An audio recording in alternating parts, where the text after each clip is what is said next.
నమస్కారం. మీరు? నా పేరు కూర్చోమ్మా, కూర్చోండి. నా పేరు మణికంఠ సార్.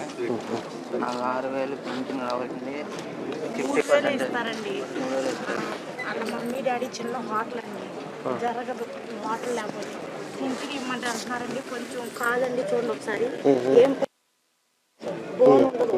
అయితే అంటున్నారండి సాయంత్రం మంచాన్ని పడిపోయి మీ బాబు ఇస్తాం 5,000 శాంతం మంచం మీద పడిపోవాలంటండి. చేతులు కాళ్ళు ఈ మాత్రం కూడా పని చేయకూడదు. మొత్తం ఇస్తే అప్పుడు ఇస్తారంట. అప్పుడు ఇస్తారంట. ఏమి ఇవ్వరు సార్. ఎవరు మాట్లాడతారు ఈ మాటలు?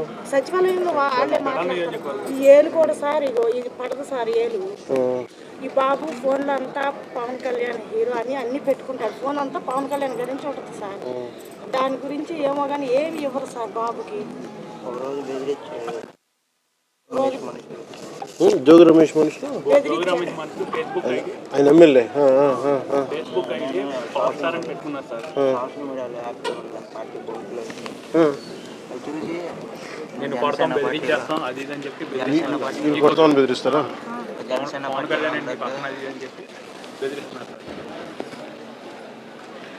ఒక చిన్న 2 గదుల రూమ్లో ఉంటారు సార్ అంతే. నువ్వు ఇంకోసారి పవన్ కళ్యాణ్ పోస్టులు పెట్టావంటే ఫోన్లో నేను ఊరుకోము అంటారు సార్. జోగి రమేష్ సార్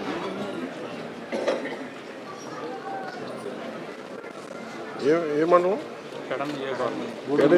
మండలం గూడూరా పేరు మణికంఠ. 10th చదివాడు సార్. ఏళ్ళు అయ్యి పడదు సార్, ఇలా మనకి ఇలాగా పడదు. చూసాను ఇంట్లో పవన్ కళ్యాణ్ సార్ వీడియో చేసి మాత్రమే రోజుకి 100 రూపాయలు 200 రూపాయలు సంపాదిస్తారు సార్ వీడియో చేస్తుంది కుర్రోజు. మొత్తం స్టేటస్ అయ్యింది కుర్రోడు మొత్తం అంతా మీ గురించే సార్. అసలు ఇంకో విషయం ఏముండదు.